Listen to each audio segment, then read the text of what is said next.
the other side. So I'm not thrilled with the fact, so these are like fake walls here. And I've got these sound panels, but this is a conference room on the other side, and I'm going to request, not ask, I'm going to request that there not be meetings in that space for the times that I'm in here for ParaNet. And it's only for 5 45 segment times a week. So it's not like I'm asking the world, just don't schedule a meeting for 45 minutes in that space. So, but I had couches. They took my couches away. So, but it's okay. I scavenged chairs from all around the building. Nice. So yeah, I'm pretty excited about the space. It's still very messy, but, and then, there's like, when you look down the hallway, I mean, there's just stuff. And you're opening tomorrow, right? No. We, thank God. You see the bags under my eyes? We don't have kids until the 14th. So anyway, so there's a tour. Thank you. Now I get to eat. I'm gonna turn my camera off while I stuff my face. Okay. Ellen, just to let you know, I started recording maybe in the middle of my tour. That's fine. Yeah. And so when I put it up on YouTube, I'll let folks know that when it's starting, that what they're seeing is the inside of Ellen Buechner's Northfield. Great. Or you could stop recording now and restart it. No, I'm just kidding. Then you wouldn't have to explain it. I could do that. Would you like me to would you feel more comfortable? I have no concerns about it. Okay. Thank you. Yep. I can, it actually, that's much easier than if you ask me to edit. Editing is terrible. It is. It's like, I don't know why it should be easier, but it's hard. Depending on the format, I constantly have to go to little, like step 1, step 2, step 3, have these little brackets, do this thing, and I took a whole day on iMovie, and that doesn't work. And there's an editor within YouTube, so you can, once you upload something, you can do it there. Anyway, so well, welcome everybody who's joined us today. Shannon, lovely to see you. Hello. Shelley, Julia, Kay Copenhaver, welcome. We don't see your face or your voice, but we are very happy that you're with us. And if you're back at your computer, you can wave and say hi. So how have you guys been? It's been a couple weeks, sort of. I mean, some of you I've talked to in between, and then last week we had our 3 meetings. Hi. I'm at home with my kids, so kind of doing lunch and naps and all that. Welcome. Yeah, so last week we had 3 conversations on Monday, Wednesday, and Friday in preparation for the Menafee workshop at the end of September, and got lots of great notes.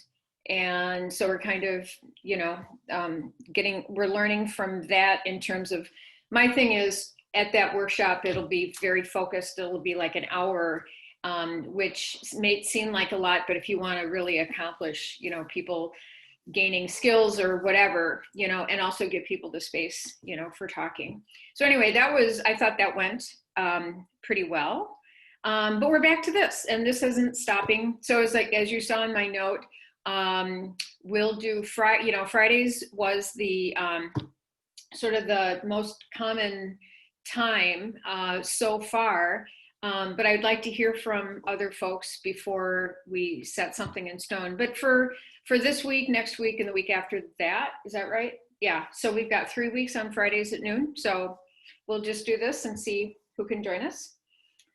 So how the heck are you?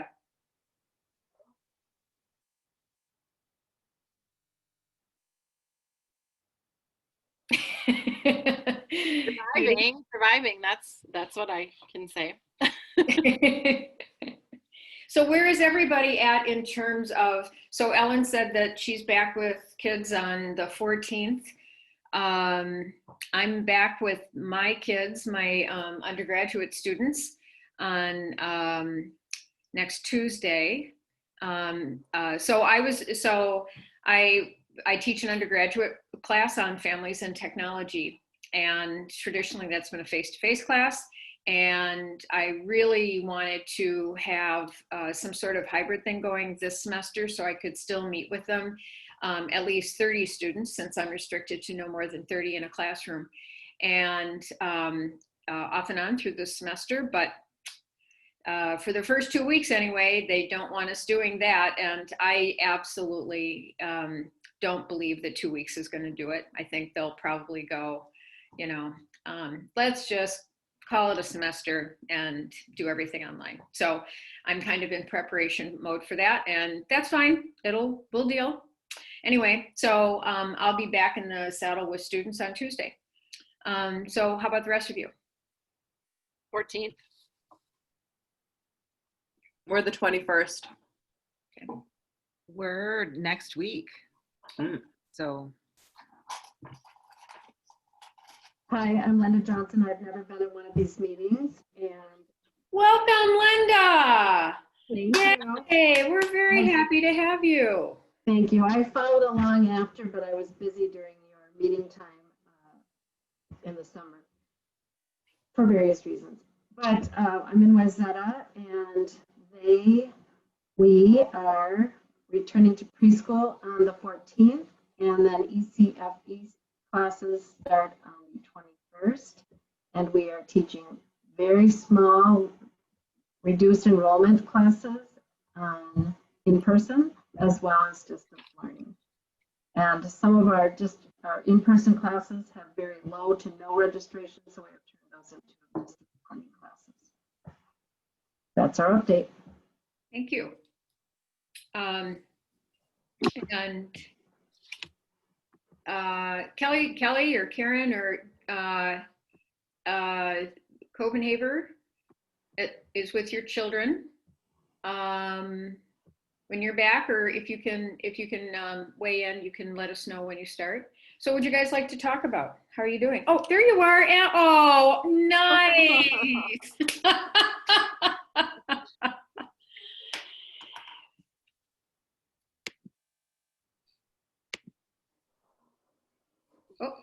You're on mute. There you go. Say it again, bud. I got my balance bike.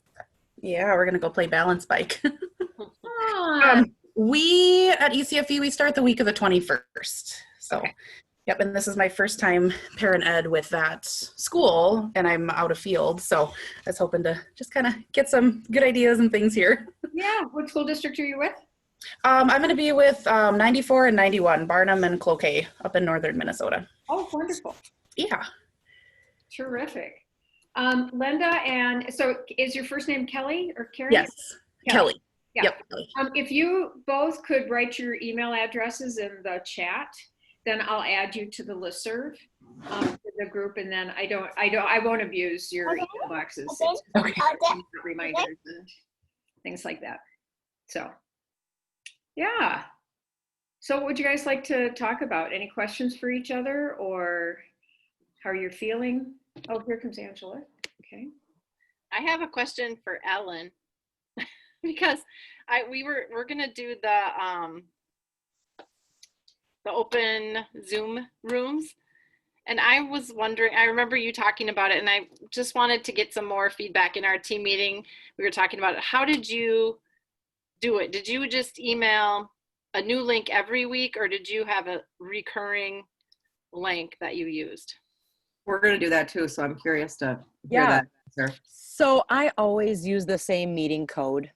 I use my PMI or my private meeting ID or whatever it is. And I would change the password for those meetings, but you got to be careful, because if you change so like for instance, I did one in July and it was like 100 degrees that week. So I made the password heat wave. But then I had a meeting when I scheduled that in my Zoom calendar. when I went to do a class, my baby class on Monday, people were like, I can't get in. I can't get in. I was like, why can't you get in? The password has been 54321 since the beginning of time. I realized that when you change the password for an upcoming meeting, it changes it for all the meetings in between. Okay. So just be aware of that. And the only reason I changed the password is because I just felt like I should make it look like I'm at least trying to change the password for these meetings. Okay. You don't have to.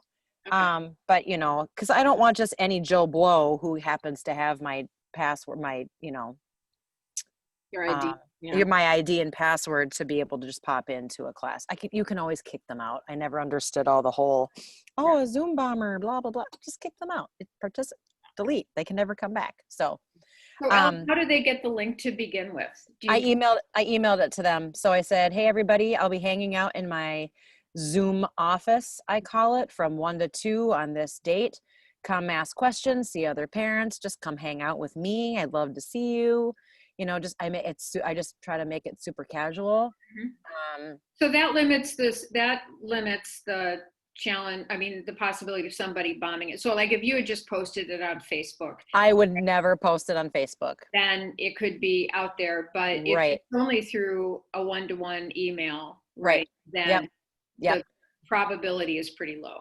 Right. Yeah. Now, if I was going to do something on Facebook, and I might get brave enough to do that, to do a community call-in Zoom parent coaching night, then that passcode would be like, parent coach night or something. I would make the passcode separate, but you just got to be careful with so after you start your meeting, go up to the info. Up at the very top left of your corner, there's an I. Okay. And you can click on that and see what the password is for that meeting and make sure that you're in the right room with the right password. Okay. And are you the only one that does it in your district? Yep. Okay. Because what we were trying to figure out, if we have 2 ECFE teams of a parent ed and an early childhood, and we have 4 different office times. So we were wondering, can we have the same link for both teams? If you have different times, yeah. Yeah, we do. As long as the meeting code, so you won't be able to use your private code each time. Okay. So you'll have to schedule it. So that I see what you're saying. I think you'll have to go into your scheduling. It might generate a different code every time. Okay. All right. We'll play. You're going to have to play around with it. I can't answer that. I don't know. Yeah, I've never tried to do it. Trying to figure out just how to make it super easy. Like this is the one. This is it every week. Yes. But if we can't. So we'll play with it next week. And what you could do is each site, this site has this code, this site has this code, and just keep those separate. Yeah. Okay. Did you run into like, you're talking with one parent, another parent pops on, and then yeah. how did you handle that? So you're in the middle of something with somebody. Yeah. Right. What was funny is when I did these, the people who popped on all knew each other. Okay. Oddly, you guys, it was mostly my Thursday night class that had the most questions. It was kind of goofy. So what I did is when they popped in, I would say, "Oh, hi, so-and-so. Samantha and I are we're wrapping up a discussion on blah, blah, blah. And, we'll be with you in just a second." So it was like, basically, if they just came into the room, like, I'm not going to be like, "Oh, you and I were on together. Just stop." Okay. And that, I wanted, and then I would say, "Oh, do you guys know each other?" And then I'd be like, "Oh, Samantha's got a 4-year-old and a 2-year-old." And then I'd say, "Oh, and this person also has a 2-year-old. Have you guys ever run into each other?" Small town Northfield, I can do that. Yeah. It only really happened one time. Okay. Where one parent popped in the middle. So Ellen, did you do that mechanically, or did you just ask the person to turn off their camera and sound so that they could no longer be part of the meeting? So, you mean the people who popped on in the middle, like a parent who popped on in the middle? Yeah. I have my parents so well trained, you guys. When they pop into a meeting, they automatically Zoom, they automatically mute. And if they didn't, then sometimes I'm like, oh, and this mom happened to be in the car and she was driving. Yeah. And she had her, she had her phone in her little holder. And I said, hey, I see you, and I'm just finishing up with her. I'll mute you for the time being so that you don't have to look away from the road. You know what I mean? So, So, I have no shame in muting people at all. so I did just discover that you can put people in a waiting room Yes. if they've logged in. Yes. And so you could, and this is partly why I was asking, because I wasn't sure how once somebody was in without them physically leaving the meeting and coming back in, because alternately it would be they request access and you have a message to anybody requesting access to saying, I'll be with you in a minute, like you're at your therapist's office or something.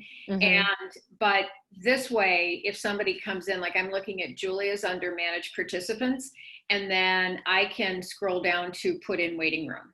Yes, you could put people there. Yep. And if you activate the waiting room and then you activate play a sound when someone enters the waiting room, then when you're playing, it'll go ding dong, and you know that someone's at the door in the waiting room, and you can let them sit there for a little bit because it'll say, please wait, it'll let you in. And then you can let them in after that. You could put them away, but I don't think I've never done that. I wouldn't want to put them away, Yeah. I will mute them. Oh. Yeah, Linda. Do you manage the waiting room in your Zoom.us? Because I don't see it, or if you're the host, does it come up on your participant options? So when you are, if you're the host and you look at participants and you click on more, Yeah. I'm not seeing it because I'm not the host on this meeting. I'm not either. That's why I got upgraded to the new Zoom today. But if you go into, as soon as you log on, the first thing I do is when I start the meeting, I go to participants and I enable waiting room and I enable the doorbell chime. I do it when I set the meeting up. As you're setting it up and putting in the time and the date, it has an option to enable waiting room. Okay. So I click that before I even. There you go. Out. That's the only way I've ever done it. Yeah, because I'm not seeing. Oh, I do see that. Yeah. So it's under the three little dots. Yeah. The problem, Ellen, is that in my managed participants, I have two mores. I have a little circle with three dots that says more. Yeah. And those are more controls like thumbs up, thumbs down, clap, need a break, away. So I guess those are more like my personal controls to let, like if I was the host and I let other people know I'm going for a cup of coffee, Sure, you just keep talking amongst yourselves. Below that, there is more of the master, I think, controls for the participants. There's invite. So, and then mute all, and then there's the more with the little caret. And when you open up that pops up that window that says, ask all to unmute. The same kind of thing you actually get under, is it meeting up here? Or is it view? Yeah, I guess it's under edit, window. Anyway, there is a control at the top as well, but it's under that more there that at the bottom, allow participants to rename themselves, play sound when someone joins, leaves, allows participants to unmute themselves, and then enable waiting room. So if you don't already have that checked, so probably then, Shelley, when I set up the room, there's all of these defaults that are already there. I probably didn't even recognize that I had already set up the waiting room. So you can do it ahead of time, and then it looks like you can also do it on the spot. Mm-hmm. Yep, good. Yep. Thank you. Good luck. I have another question, and that is about the most consistent preferred way to set up a Zoom meeting, since there are so many options. There's the Zoom.us. You can go to your calendar and set up a meeting. I have an app on my computer that I can set up a meeting. I just use it on my computer. Right on the computer, I'm on a Mac, and it's got the little icon at the bottom, and I start it up, and I have the options for new meeting, schedule a meeting, join a meeting. Yeah. And so I just do it there. That's what I do. Yep. Super And easy. then if you add it to your calendar, then a little doodad will pop up and say you have a meeting in 20 minutes or whatever, which is Right. really nice too. Okay, thank you. Is that your Google Calendar? It's it's not. I Okay. once wanted to tie it to I tried to tie it to Gmail, which is tied to my phone, and Yeah. it wouldn't do. It's on iCal on my Mac, which I don't even use, Mhm. but it still gives me the little "Hello, you have a meeting." I'm like, okay, so Okay, good to know. I haven't taken the time to figure it out. Let's put it that way. I add mine to Google Calendar, I but do too. Me too. I think I don't that because then that's where I go to click the link. But I still do get the reminders from the iCalendar too. Since we're on Zoom, can I ask you guys how you changed your little icons? Because I haven't gone that far yet. Where is that? Is Your that in the picture? Zoom? Yeah, your picture. I think I had to log into my account online Yeah. Okay. to do that. Although, wait, if you go into the settings, Right there. profile, edit my pro. Okay, so if do you have it open on your Mac, Greta? Like the app open? I have it on my PC. Okay, that's fine. So open the app, and then when you are in there, there should be a little picture of you in the top right corner. It'll say in a Zoom meeting. It'll Okay. well, it won't show a Okay. picture. That's what you're looking for. But do you see the top right corner? Yeah. Okay. So click on that. Click on settings, Mhm. and then down, like 6 down, is profile. Got it. Okay. All right. I'll have to decide what I want to do And for then my edit. profile. Yep. And then edit your Okay. profile. And then, oh, guess what? It takes you to the online. It takes you to the web. It takes you to zoom.us. Zoom.us. Okay. And I then, can go that way, that's where too. you can upload your photo. Yeah. Okay. And Susan, you used a Bitmoji. I That's did. cute. I do. Yeah. So I you just shows it as an image. Is that, I'm assuming? I'm sorry. Greta? What? You just select as an image. I mean, you make your Bitmoji image and then have it saved and you select Yep. it. I have it as a JPEG, maybe. JPEG. Mhm. Yeah, and then and then in the profile, as Helen was saying, then you can just change your picture and you upload it. The challenge, like any avatar, is the limited space. So sometimes, depending on what you choose, the most you're going to get is like your eye. So, so if I Choose want, wisely what body part you're going to have amplified in your exactly, picture. Yeah. exactly. Because I think mine is like this with a high, and I had to really play around to get so that people weren't just seeing my face and an H or something. But yeah.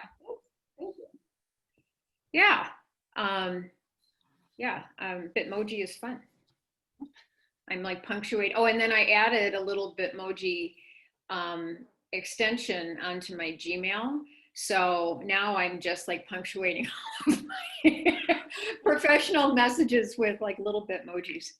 So Pandemic style. That's what I call it. This is pandemic style. It brings a little joy everywhere you look because we need it, right? exactly. There it is. And they've gotten really creative. And my daughter set up the first one for me. I still don't know exactly how she did it, but she put me in a gray T-shirt, but she put a little pug right on the chest, and it's perfect. It's just, it's perfect. So,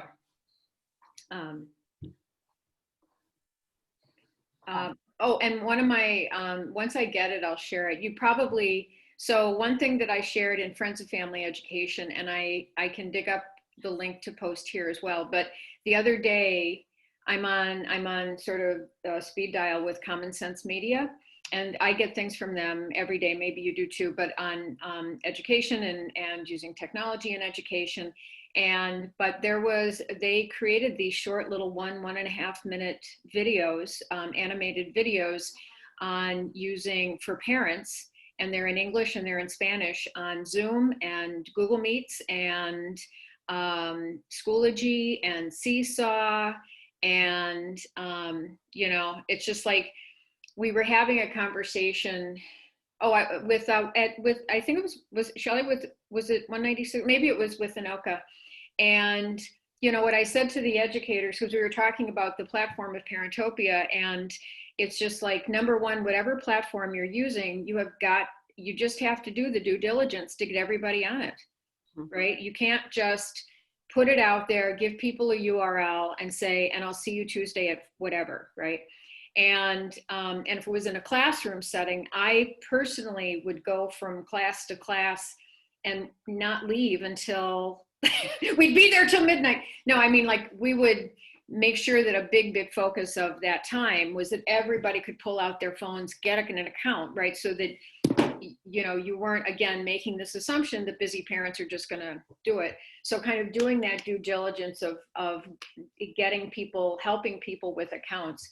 No, it's not what we were trained for, right? But yes, we are on the front lines, and oftentimes these applications are simple enough that it is just a matter of pointing something out or just pointing on a screen. Oh, this is where, just like what we just did with Zoom, right? All of these little things. And then again, not making the assumption that once they're in, that these places do a lot of usability training or testing, and I get that. But again, and that's why I really like those really simple videos, because then it doesn't fall on us to create those. But I'll tell you, with college students, we're using Canvas, and I have learned they may be between 18 and 22, but I totally do not assume they know how to use that learning management system. And so, every semester is like getting familiar. And then I do a video walkthrough of, so here's the Canvas site, and this is where you find this, and this is where you find this. So anyway, when Common Sense came out with those short videos, I thought, oh, beauty, then people don't need to do it themselves. So that's it.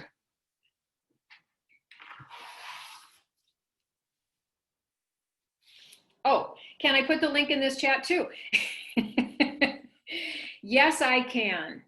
And meanwhile, I also, I know that I'm going to redo this one because some of you came in, and I've also learned from Zoom that if you put something in a chat and then somebody joins after you put that in the chat, they can't see it. So I'm going to put this here too.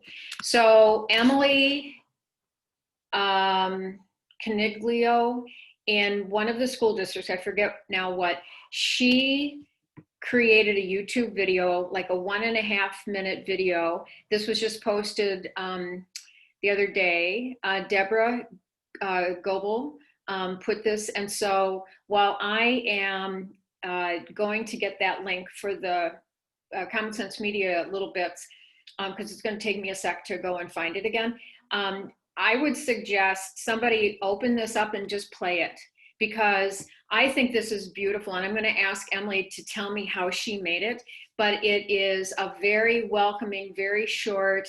ECFE is still online. We're still in operation, and this is how you can find us. I think for like a homemade amateur video, it's like something a lot of the districts could think about doing.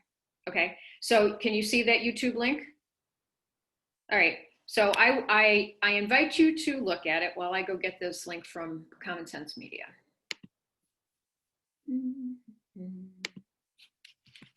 Facebook. Friends of Family Education. Okay.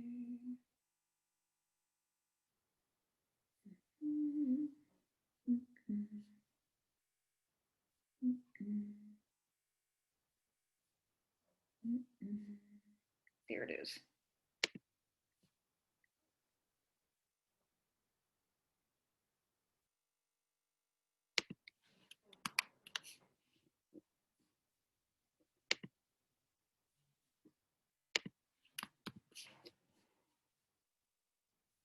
Okay.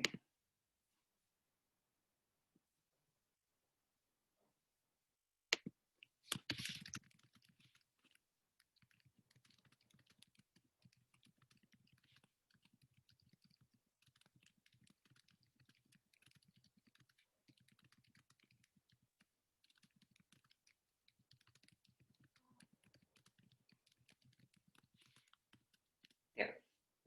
All right. Did you watch it? You're so quiet. I'm expecting noise. What did you think? Oh, you're finishing? All right.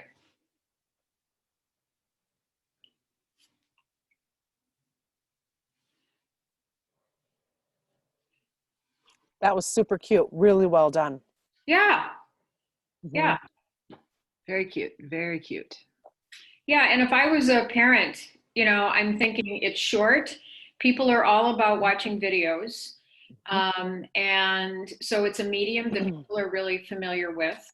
And it's hosted by somebody who's familiar. It doesn't feel, sometimes things can feel a little overproduced, and you have that man with a really deep resonant voice that is doing, and it's just like, that is so not ECF.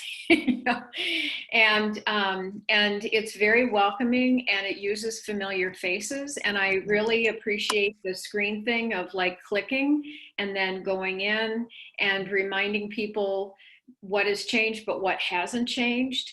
And also being very clear about the format, so that, man, I think Emily did a beautiful job in really thinking, how much information can I put in a very short amount of time? And what is the most essential information that people would want to know? And then what is a very inviting way that I can present that? So like I said, I'm going to ask her if she can walk me through kind of the steps that she went to create that.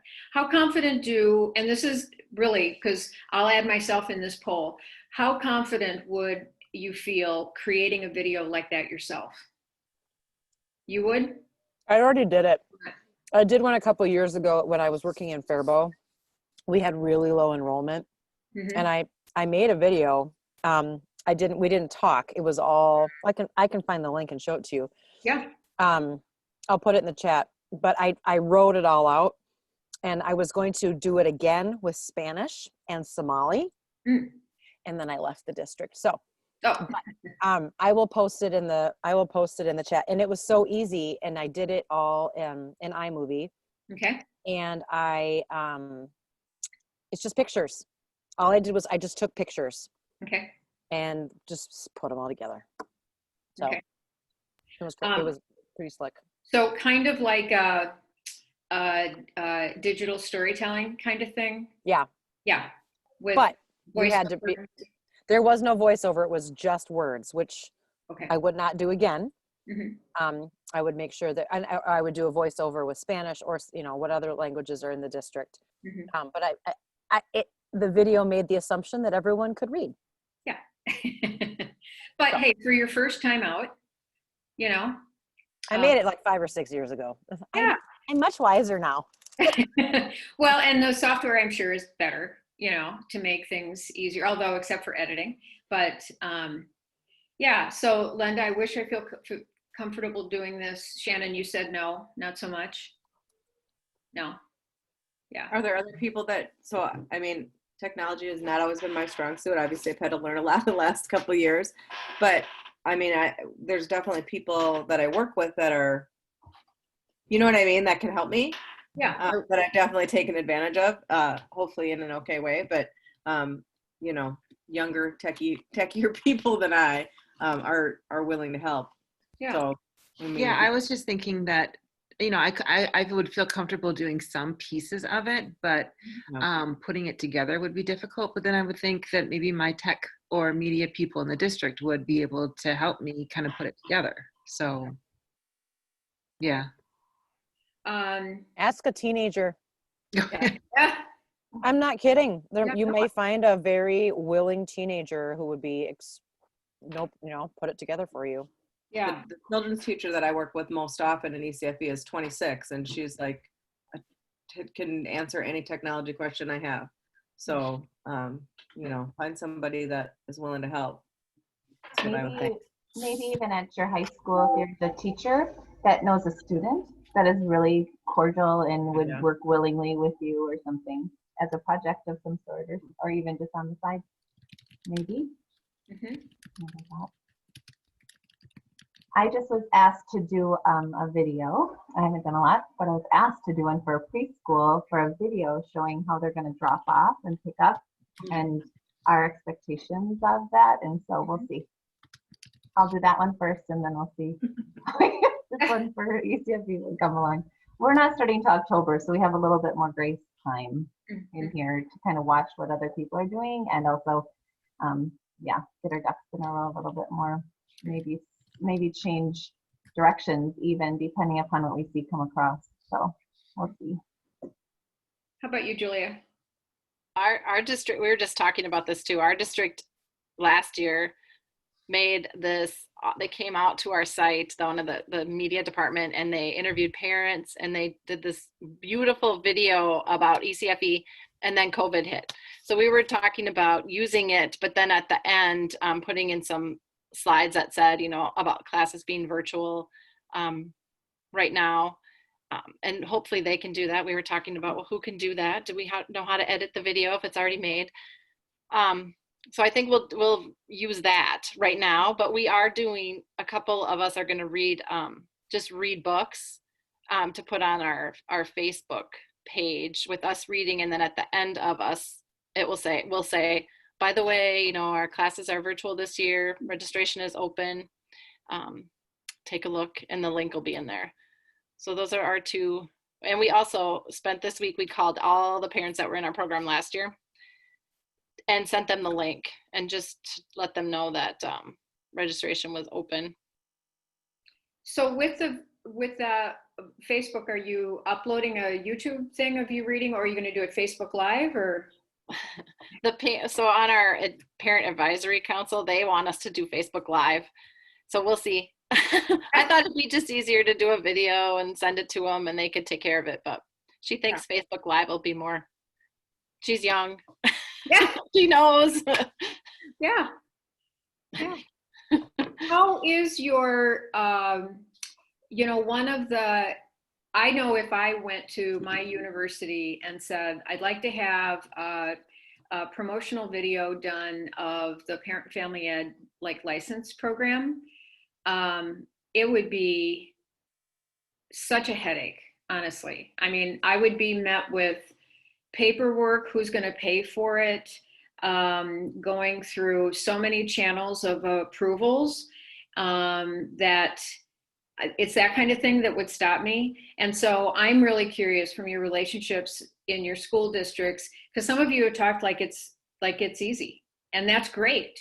So I am curious, because again, as I think about working or, you know, just facilitating with different school districts, the last thing I want to do is make an assumption, either one way or the other. You know, it's just like, well, you have to do it on your own because whatever, or you can just ask your media department and they can do this for you. So what is it for you? What is it like for you in terms of your connection with your media department to do a short video like that? Do you see it as something they could do, or is it something that might fall more on you and you find a group of colleagues to do it together?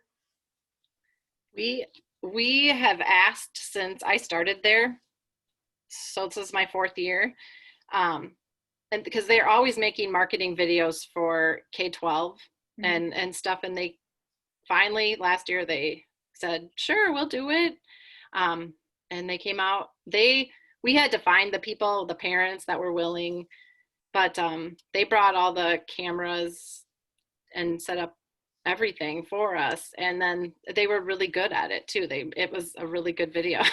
Yeah, it does make a difference if you have professional people who do it. Yeah. And then is that taken out of your budget? I'm not sure. I don't think so, though. I don't know. Okay. I guess I can't say. Right. We did a video this spring just of like, you know, we're thinking of you and miss our families and stuff. And the whole preschool and all ECFE staff with their teams made like a short video or put a picture of themselves, you know, wishing you well or whatever. And then one of our staff put it together. So everybody did a video and sent it to her, and then she put it all together. Oh, good. So did she use iMovie, or do you know what she used? I think so. Yeah, I think so. Okay. Good. Others of you? Is it do it yourself or media or somewhere in the middle? My understanding is that our Hopkins is pretty good at helping out if they can, and I don't know for sure, but I get a sense that, again, if we can find the people or we do a lot of it, they can kind of help put it together and make it be a little bit more Okay, so somewhere. polished, so to speak. Yep. Okay. I put my comments in the chat, but I could make the suggestion, but I would not be the person to be able to just go ahead and, if I did have the skills to create it and put Okay. it online. So you could make the request to somebody to see if it could happen. I could present the idea. Yeah. It's a good way to put it. How much of it is, it's a great idea, but the technology part of it, like working with iMovie or working with the splicing and having scenes sort of fade in and out, and that would, how much of that would be what would stop you? Are you asking me personally? Or you, everybody? you, Linda, or anybody? Yeah. I'm just curious kind of where the, because I'd say for me personally, I'm a woman of too many ideas, but then when it comes down to it, I know I would spend I would probably spend 3 days on the production end of it, right? And then end up with it and go, was it really worth it? Well, and I have to say that video took me hours. Yeah. Hours. I want to say 10 hours to put it together. Because I was supposed to be happy with it. It was like, oh, I don't like that, and that's not panning, and that's weird, you know. So And and I'm it was guessing that was unpaid. Oh, Yeah, oh, oh. volunteer. Yeah. It's mama's own time. Yeah, I mean, I think for a lot of times, like I was early in doing blogs and early in doing websites and stuff like that, but nobody asked me to do it, but nobody offered to do it for my department, my division or whatever. And so I ended up doing it because I wanted to learn. So I was like tech curious, and that's honestly how the majority of my technical knowledge has accrued, has been, I'm just interested in how to do this, but I've been, but I can easily see with a lot of my colleagues who are not very tech interested, why it's harder for them to use technology, because it's a hump. You know, it's like, where am I going to find the time to do this, and what are the resources? And then it keeps changing, and so I want stuff that's easy to use and things like that. Because even if you do a workshop, you know, like on iMovie or something like that, it's you go home and you go, how am I doing this? Like it can be really complicated. So so I don't mean, yeah, anyway, yeah. Greta, you're kind of nodding your head. Where are you? Yeah, where are we at? I think we would do it in-house with within the department. I've never had anything come through a media area from our district at a district level. Yeah, I think it's one of those things like the spring. Didn't you feel like the first time you got on whatever communication tool you were using was so slow? And by the end of the spring and into the summer, it's like, oh, okay, I'm gonna add a video there, and I'm gonna make another slide set. And I mean, you get used to it the more you do it.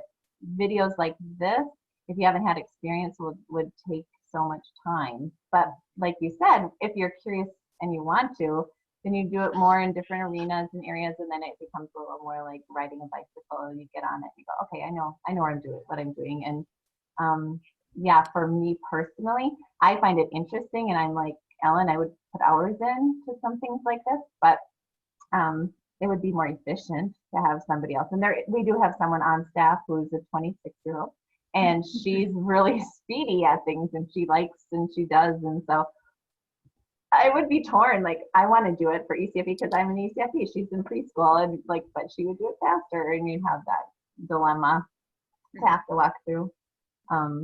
I love the idea of putting something out there visually, because I think the families really do like videos. I think something that they can watch quickly, short, all the things you said, Susan, I think are right in line for connecting with families, them seeing your face and being hopeful. I mean, we don't always get a hold of them on the phone because they don't always answer. And so a video is a really nice way. And we can link anything nowadays. So it's like, boom, put it out there, anybody, wherever they are, their phone, and they can be anywhere, and they can watch it. I think that's nice. I have to tell you guys too that the date on that was, I'm pulling it up, 2015.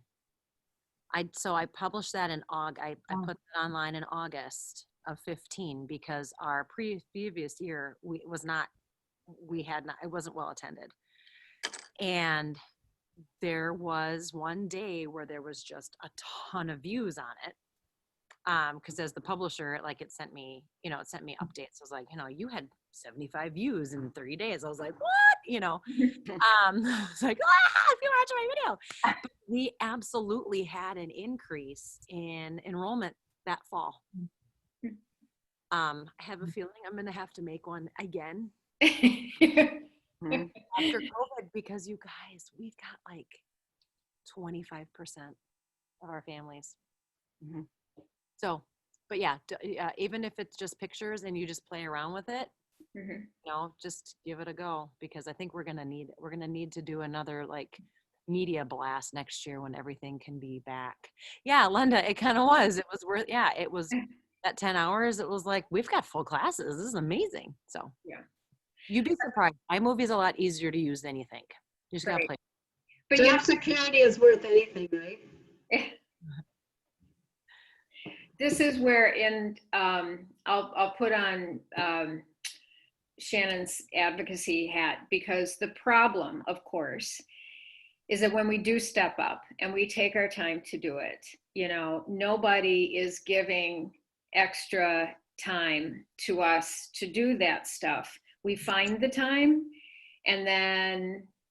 and if they were, I can't, sometimes like my husband and my brother are both labor economists and they have me thinking in hourly labor costs on stuff, which has been a wonderful perspective actually, because when I think about purchasing something versus, I could do it. And then if I attach like an hourly cost on that, right? And then it's just like, ooh, wow.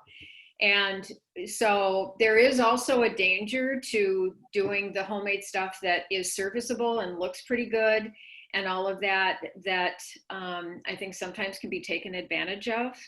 And so I don't know, I just need to say that because I think we need to just remind ourselves that we need to advocate, because sometimes I've had administrators will come back and they'll go, oh, you're good with technology, can you do this? And it's just like my degree's not in technology. It's just like, and there are resources. So if you want that done, you too can go through the paperwork and the requests and all of that to make that happen. Or in this, I'm sorry, I'm on a rant, but like on the summer thing, it's like, oh, you could do that over your summer. Like you could prepare that over the summer where it's just like, you could pay me for that time over the summer if you want that done. So anyway, just, it's there's that middle thing of gaining empowerment and skill and to be able to do stuff that we want to and to help the cause without, I think, maybe tipping over and just being the free person.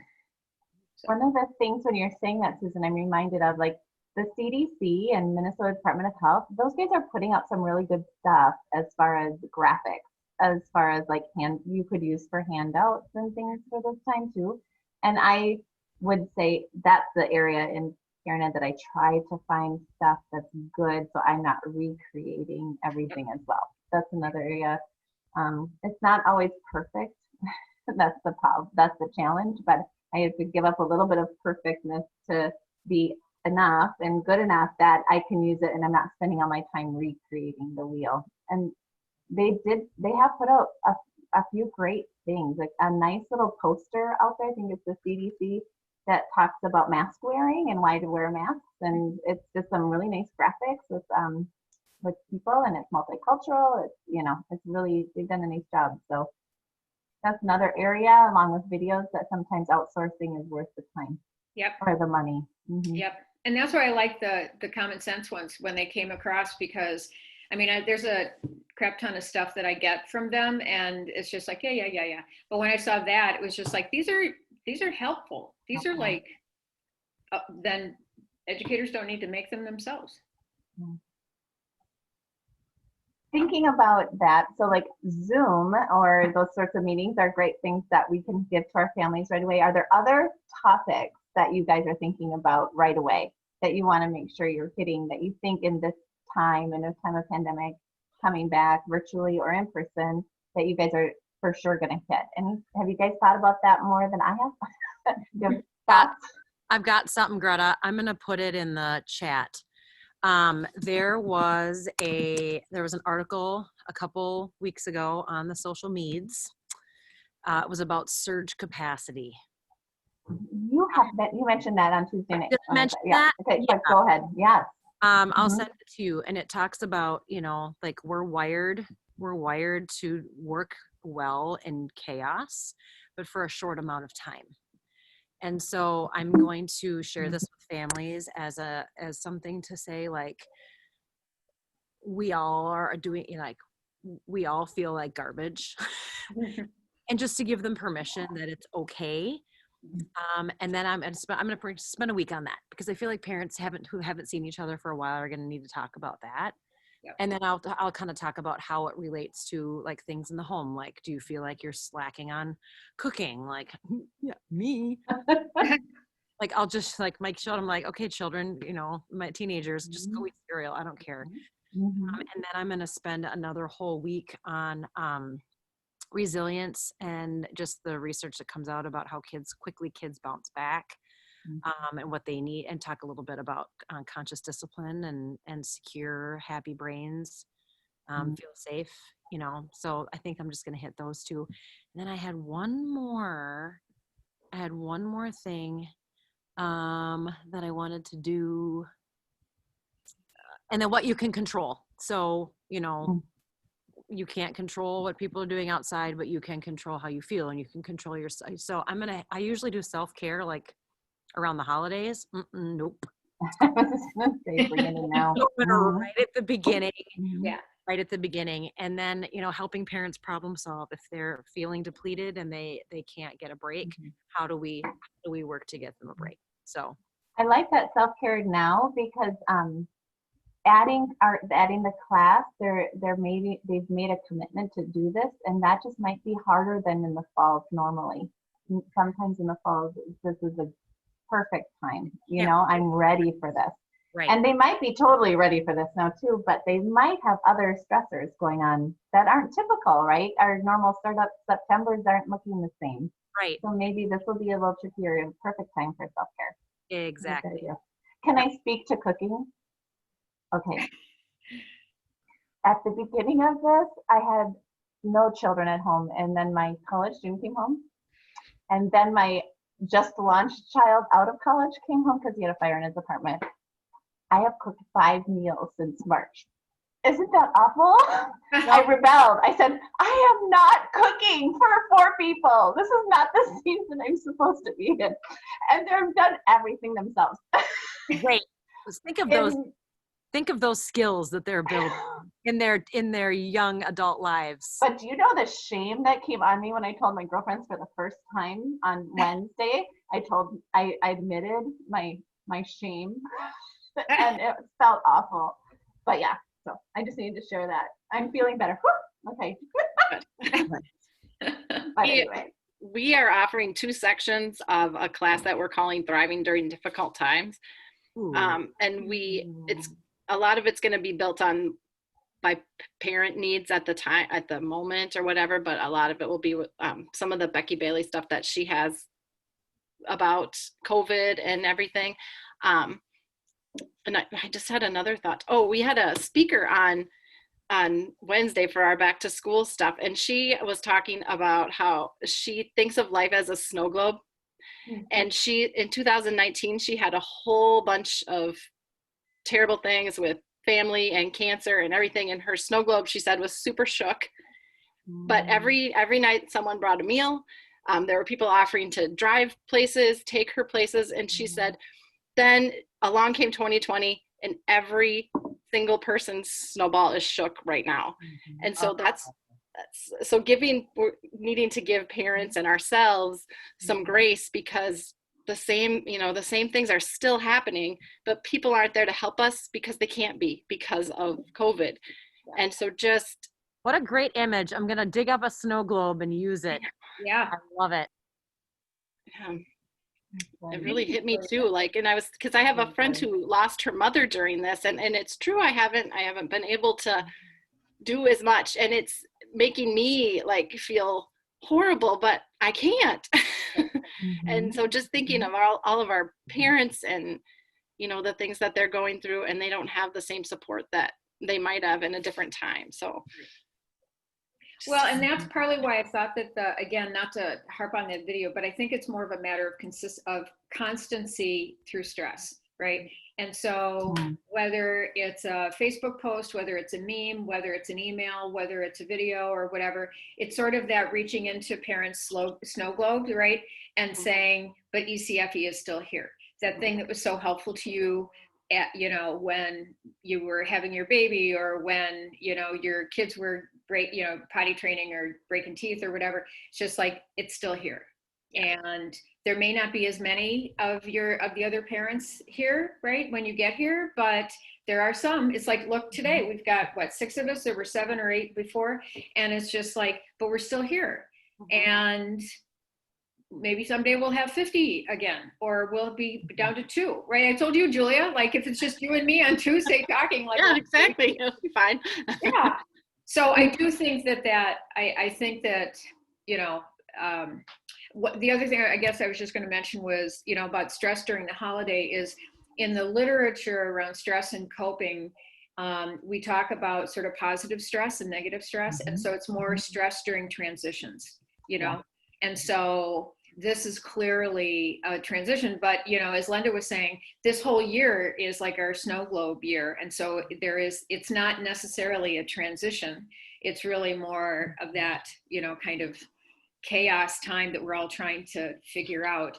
But I like the idea of assisting people through transitions, because having a baby, right, is probably the most stressful time in your life, but yet it's a very positive transition, right? And so here all the parents are getting their kiddos back to school in some way. So why leave that stress management for Christmas or Hanukkah, right? We need it now. The other thing I was thinking too, I've got this, I have a 13x4 bulletin board, you guys. I hate bulletin boards. I got another one. And Ellen, that's why I didn't go into LED. I went into early childhood and parent ed. And this bulletin board. That's essentially all I'm not touching that. Okay. But anyway, but I think what I'm going to do, and I did a search on the Friends of Family Ed for bulletin board ideas. And someone came up with the idea to have, on the first day of class, have parents make a quilt square. And so I think what I'm going to do is cover that wall over there with a quilt square. And in the quilt square, I haven't really given it a ton of thought, but I think what I'm going to have them do is put something they're struggling with, something they're grateful for, one word to describe their family, and then a wish or a hope. And I might even break it down like, break it down like, what is the first thing you're going to do when you can after COVID? I might make it COVID specific, because I want parents to be able to look at that wall and be like, oh, other people are feeling this way too. I'm all about vulnerability. Brene Brown, she has almost single-handedly pulled me through this pandemic. And I feel like naming it is so important. And if parents aren't good at naming their emotions, they're not going to be super awesome at helping their kids name them either. And so just really helping parents get in tune with, what you're feeling sucks. And it's okay. And here's how we find a way to cope. So, and hopefully it'll cover a third of it. I don't know. When you were talking about it, Susan, too, I think that just like in our professional development, we went back to SEL, and I'm thinking, I know SEL. We could talk about SEL, but to have another training on it brought it back to my awareness, some of specific things and how now it's going to relate to COVID, not how it was when I was thinking about other reasons for SEL, right? And so I think this too for health, or for what we've been talking about, there will be some parents that have gone, oh, I've done self-care. But what about now? What is it like now for self-care? How is it different? What is it this is more lonely. This is about loneliness. My self-care before was about stress of having to go, go, go, go, go, go. Now this is about, I'm here and alone. You know, it's not a bad thing to bring it up again. And we're in a different place, a different time, in a different scenario, right? So How many parents recharge their batteries by going out for a girls' night? right? Or- and is that happening Or getting a babysitter? No. no? You know, so the parents need to recharge in different ways. How do you recharge when your children are constantly underfoot? Yep. Yeah. I don't know. And your husband. I don't even know that. I know. My husband and children are always underfoot. I can't wait for my kids to go to school. Just go. Right? So some people where they would have been crying and not wanting them to leave, they're like pushing them out the door. So what is that different? We're in a different time, a different place. And yeah. I have an idea that I maybe could brainstorm with you, and that is to, you know, we always do joys and concerns, and here's our topic, and whatever other parts of the announcements. I was going to have a class that was going to be 2.5 hours long with the parents, and I was like, oh my God, what am I going to do for 2.5 hours? Fortunately, it's shortened, but I think I'm going to hang on to one piece that I was going to introduce called a mindful moment. And that mindful moment would be to have the music on and maybe a journal or maybe a quilt page or maybe a short video from Brene or something that would say, here's a bunch of tools. Let's learn something new every week or every time we meet. Or let's review, how did that work last week when we talked about doing something? Did anyone have a chance to do that? And keep bringing it back to not just what are you doing, but how to do some of these things. What are some of the other tools? May not work for everybody, but if it could work for you, how great is that? Yeah. Any comments or ideas or thoughts on that?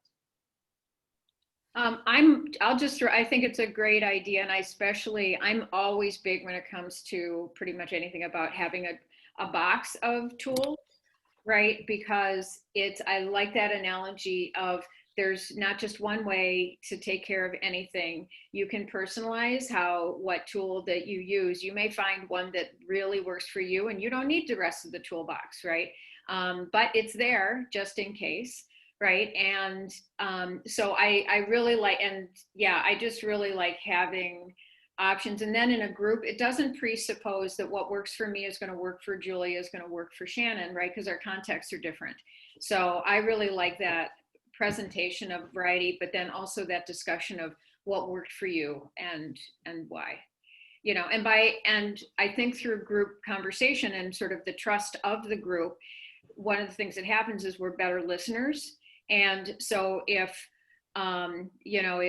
we start a group and I don't know Julia and I may have my own preconceived whatever that makes it hard for me to hear her, but over time I see her every week and I hear her every week and stuff like that, and our bond gets closer and closer and closer, then she talks about a tool that works for her and I am way more attentive now and I am much more likely to use it. So I think there's also that learning with our community part of that maybe will help the individual try a new tool.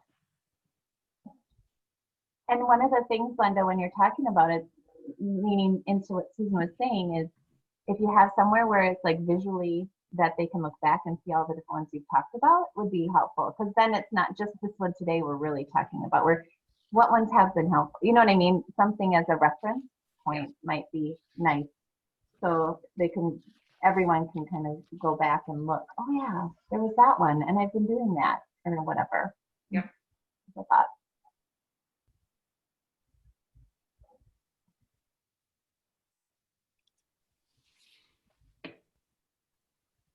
Thank you for bringing that up, Linda. I think that's a great idea. Mm-hmm. We're a little bit over 1. So I want to be mindful myself of people's time.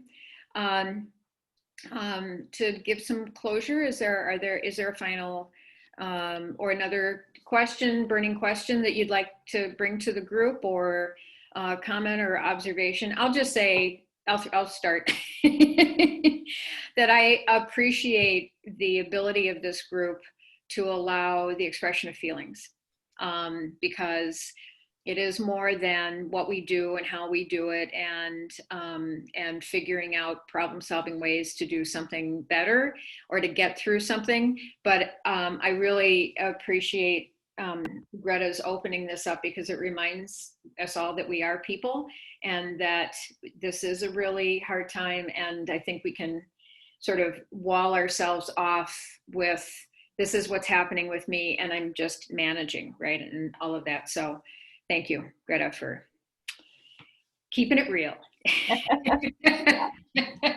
You're welcome. It's taken 50 years to get over my, what's the word? The box I was raised in was quite conservative and stringent. So to be wrong or to do wrong or to find fault was scary and not okay. So it's gotten that way. So I just put it up there. You know, one quote that came from our Monday district meeting that I really liked and I've been thinking a lot about is, and I think it's good for us as parent educators. There's in the quote that goes, there's goodness in trying. The idea that we try, and there's, whether it succeeds or fails, there's still goodness in that. And I think that's where a lot of us are at right now. And to just find some peace in your heart or peace in your mind, whatever needs to be settled, to say, this is okay, this is good. And yeah, that was helpful for me to hear. Yeah. Who was your speaker? Because ours said the same thing. Well, Willow Sweeney. Yep. I don't know if any of you guys know her. Yes, she did ours too. Did she do yours too? Yeah. I was wondering if maybe she was at I think she was at Manasseh a couple years ago or something. So she did something somewhere recently. Who is it? Willow Sweeney from Top 20 Training. Could you type her name in the chat? Yeah. Sure. Okay. Or you go for it, Julie. I got it, yeah. Okay. Yeah. She talks about above the line and below the line thinking, the top 20, the bottom 80. Like when our thinking gets a little messed up, where are we in the above and below the line? Yeah. And she has two partners too. And so I heard them speak, gosh, probably 10 years ago at a school thing. And they taught, I think in St. Paul they taught. And a friend of mine actually had them for teachers. So it was like a small, and she taught too before she started doing this. The idea of that, we assume that our students know things about personal relationships, right? And communication skills. And we assume a lot of that. We don't about ABCs and XYZ, you know, we don't do it there, but we do for SEL, right? And so she got in really intensely involved with that. So yeah, it's really cool. She did it. Terrific. All right. Well, thank you all. I will be posting our recording. This was a great conversation. I'm sorry there weren't more folks here to participate. This is a great conversation. We covered a lot of ground. You're amazing. Thank you. You made my day. So thank you for continuing to do this. Because sometimes, again, I feel like I don't need to do that. And then when I'm here, like, oh, more, I want more. Right? Yeah. So I will, oh, and also just one final thing on Zoom. One of my graduate students who works with me as a TA said she went to like a whole day long training on Zoom, and she's picking up some really cool Zoom tips and tricks. I guess one thing you can do is to turn chat into a word cloud. Oh, cool. How cool will that be? I know. And so I am eager to learn and share. So for another time. Anyway, well, thank you all. Have a wonderful rest of your weekend. Happy Labor Day.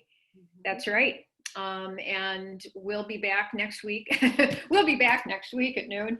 We'll be back next week at noon right here. And as I've mentioned before, if you are interested in the Menafee workshop on the 25th, Julia's on the committee and we can send you the link. And I think there's about 100 people registered, but we are going to make it great. So Awesome. Gonna be good. Thanks, Susan. Yeah, All right, thank everybody. you. Take care.